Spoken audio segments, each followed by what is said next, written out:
देखिए जैसा एक बताए थे, 2 आप लोगों को बन गया, कोई दिक्कत नहीं हुआ होगा उसमें। तीसरा नंबर प्रश्न पर ध्यान दीजिए। तीसरा नंबर प्रश्न में है कि गत लागत में परिवर्तन हो और लाभ हानि का प्रतिशत में कोई परिवर्तन ना हो। इस आधार पर सवाल है कि एक कंबल निर्माता की पुस्तकों में से निम्न सूचना निकाली गई जो 5000 कंबलों की पूर्ति हेतु निविदा मूल्य देना चाहते हैं। ठीक है, उसके बाद आपको दिया गया है उसमें नीचे कि सामग्री वर्ष के दौरान क्रय किया गया, मजदूरी, क्या अप्रत्यक्ष व्यय, विक्रय और सामग्री का finished goods, opening finished goods नहीं है और क्लोजिंग फिनिश्ड गुड्स दिया हुआ है ना। तो इसके आधार पर सबसे पहले तो आपको ओपनिंग कॉस्ट शीट बनाना पड़ेगा या ओपनिंग स्टेटमेंट ऑफ कॉस्ट बनाना पड़ेगा कि हमारा पहले जो 5000 कंबल का देना है और सवाल में जो दिया हुआ है वो कितना यूनिट के लिए दिया हुआ है वो देख लीजिए। वर्ष के दौरान का उत्पादन है आपको 12000 यूनिट। ठीक है, ये जो आपको ओपनिंग कॉस्ट शीट के संबंध में दिया हुआ है, ये आपको दिया हुआ है कि वर्ष के दौरान 12000 कंबल जो है वो तैयार किया गया है और अंत में क्लोजिंग स्टॉक के रूप में निर्मित माल का स्टॉक सामग्री, अच्छा वो सामग्री का स्टॉक है, ओपनिंग स्टॉक नहीं, क्लोजिंग स्टॉक, क्लोजिंग स्टॉक दिया हुआ है। ठीक है, ये थोड़ा देखने में ऊपर नीचे हो गया था, चलिए खैर कोई बात नहीं। अब यहाँ पर स्टेटमेंट ऑफ कॉस्ट देखिए, सबसे पहले जो बताइएगा स्टेटमेंट ऑफ कॉस्ट, ये आपको बनाना है 12000 ब्लैंकेट के लिए, 12000 ब्लैंकेट के लिए। इसके संबंध में देखिए क्या सब है, यहाँ आउटपुट है, ये आउटपुट लिख दिया है, पार्टिकुलर अमाउंट आप लोग मेंशन कर लीजिएगा। सवाल में है opening stock of raw material या material, opening stock of material 1 lakh का है। तो यहां देखिए opening stock of material, opening stock of material है आपको 1 लाख, जबकि खरीदा गया है 1.5 लाख, खरीदा गया है। वर्ष के दौरान परचेज हुआ है, purchase of material, purchase of material 1.5 lakh का परचेज हुआ है। इसमें कैरिज नाम का कोई चीज सवाल में नहीं है, तो 2.5 लाख हुआ। इसमें लेस कर दीजिए closing stock of material, closing stock of material, तो ये क्लोजिंग स्टॉक ऑफ मटेरियल इस साइड में दिया हुआ है 14000 है ना, 14000। अब इसमें से घटाइएगा तो 2,36,000 होगा जो आपका मटेरियल कंज्यूम्ड हुआ, मटेरियल कंज्यूम्ड। अब इसमें फैक्ट्री वेजेज है, फैक्ट्री वेजेज, तो फैक्ट्री वेजेज देखिए कितना है सवाल में, 3 लाख। फैक्ट्री वेजेज है आपका 3 लाख, 3 लाख। इसको आप जोड़ लीजिए तब 5,36,000, ये आपका प्राइम कॉस्ट हो गया। क्लियर? फिर इसमें आप ऐड कीजिएगा इनडायरेक्ट, इनडायरेक्ट एक्सपेंस, डायरेक्ट दिया हुआ है, इनडायरेक्ट एक्सपेंस कितना दिया हुआ है स्पष्ट करके 50,000, 50,000 का, तो ये हो गया आपको 5,86,000। ये हो गया आपका cost of production, cost of production. अब इसमें आपको ऐड करना है opening finished goods, opening finished goods. तो ओपनिंग फिनिश्ड गुड्स के बारे में सवाल में कोई जिक्र नहीं है, तो 5,86,000 ही होगा।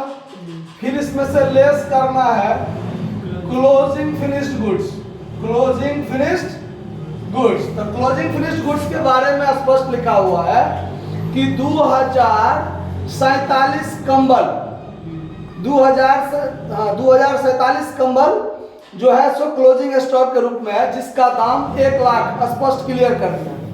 ठीक है, तो यहाँ 1 लाख स्पष्ट क्लियर कर दिया है, तो 1 लाख यहाँ घटा लीजिए तो बच गया आपका 4,86,000, 86,000। ये हो गया आपका टोटल कॉस्ट। ये 2047 ब्लैंकेट, ठीक है। अब इसमें आपको ऐड करना है प्रॉफिट, तब आपको प्राप्त होगा नीचे सेल्स। तो सेल्स कितना है सवाल में? सेल्स दिया हुआ 5,40,000, 5,40,000। इसमें से इसको घटाइएगा तो 4, 24, 64, 54,000। चलिए 54,000, 8, 5, 13, 14, ठीक है 54,000 हुआ। अब सवाल में देखिए, सवाल में कहता है कि लाभ का, अब आगे जो हमको टेंडर प्राइस निकालना है, ठीक है, या कोटेशन प्राइस जो निकालना होगा आगे, वो कहता है लाभ का वही प्रतिशत हो जो पिछले हुआ था। तो लाभ का प्रतिशत हम इसके आधार पर यानी टोटल कॉस्ट के आधार पर भी निकाल सकते हैं या विक्रय के आधार पर भी निकाल सकते हैं। तो ये आपका नजर से थोड़ा एक्सपीरियंस हो जाएगा, तो नजर से देख के आप पहचान सकते हैं कि बिक्री पर 10% 54,000 है। 5,40,000 का 10% 54,000 अनुमानित होता है ना। नहीं तो आप निकाल लीजिए जिस पर आपको सहूलियत हो, जिस पर सहूलियत हो। तो परसेंटेज प्रॉफिट ऑन सेल्स पर आसानी से निकल जाता है, यानी 54,000 गुने 100 बटा सेल्स 5,40,000। ये 10 और 10 से ये कट गया 10% ऑन सेल्स, ठीक है। अब हमको इसी आधार पर, ये था 12,000 ब्लैंकेट के लिए स्टेटमेंट ऑफ कॉस्ट, हमको चाहिए 5,000 ब्लैंकेट के लिए स्टेटमेंट ऑफ कॉस्ट यानी टेंडर प्राइस निकालना है, जिसमें अंतिम लाइन देखिए, अनुमानित व्ययों में कारखाना मजदूरी में 10% और सामग्री लागत में 5% वृद्धि करना है। तो जिसमें वृद्धि करना है वृद्धि करेंगे, कमी करना होगा कमी करेंगे। तो पहले पर यूनिट निकाल लेंगे, पहले पर यूनिट कितना, तब कमी वृद्धि करेंगे, ठीक है।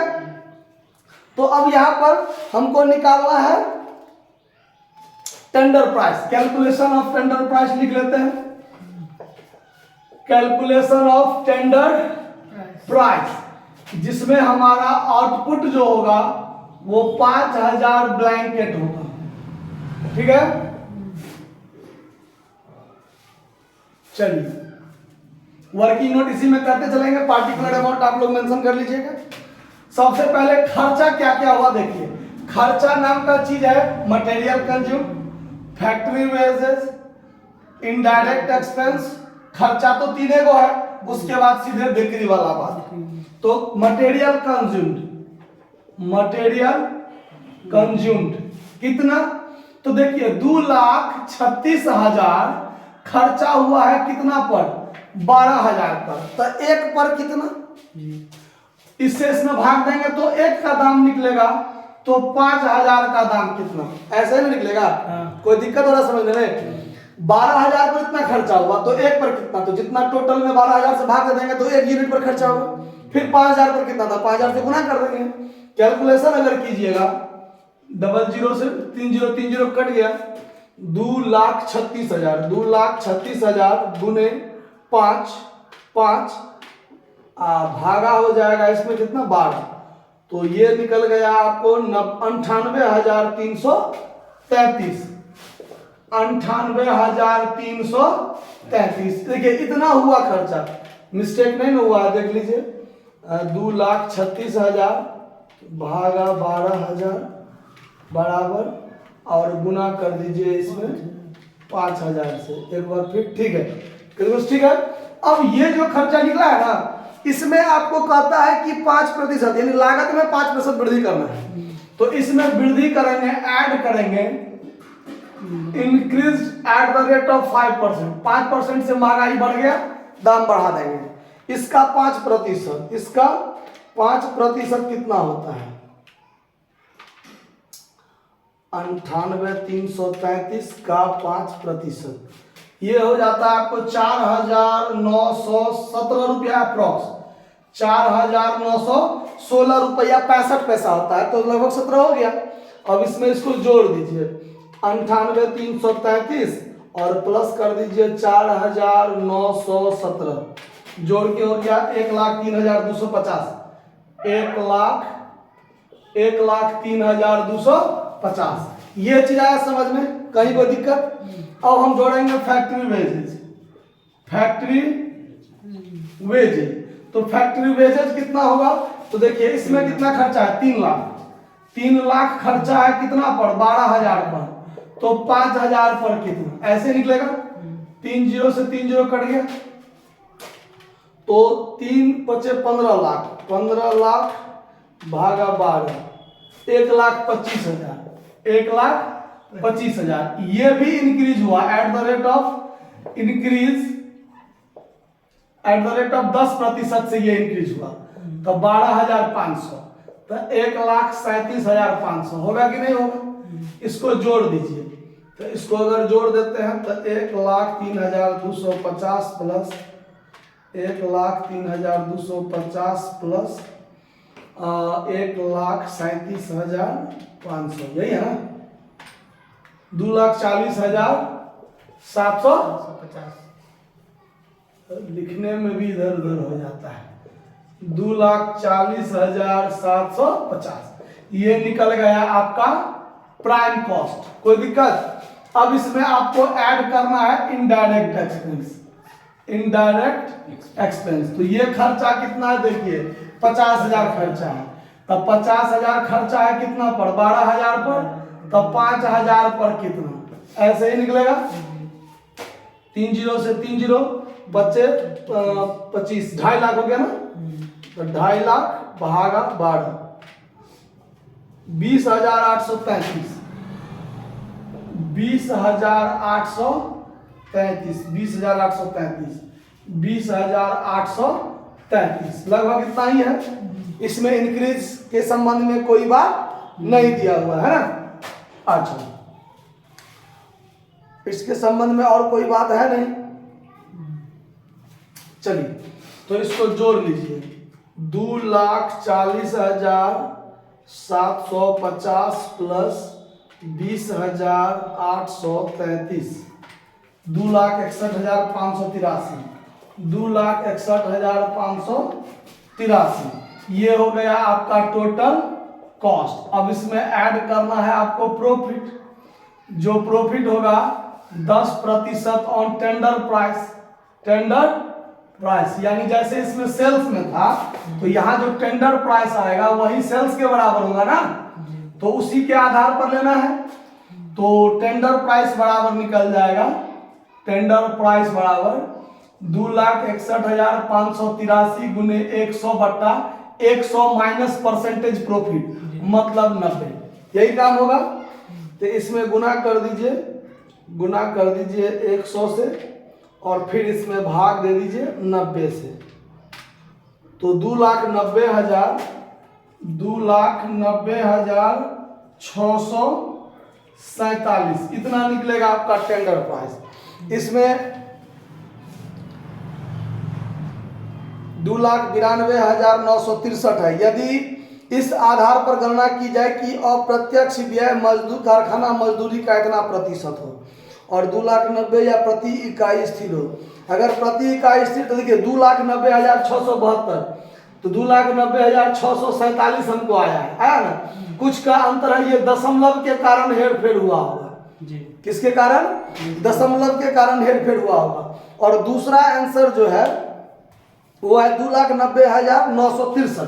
तो ये कहता है कि यदि आधार लिया जाए क्या, तो अप्रत्यक्ष व्यय का कारखाना मजदूरी के साथ, यानी इसमें देखिए, इसमें ये जो आपका अप्रत्यक्ष व्यय है, ये अप्रत्यक्ष व्यय है, ये कारखाना मजदूरी का कितना प्रतिशत है?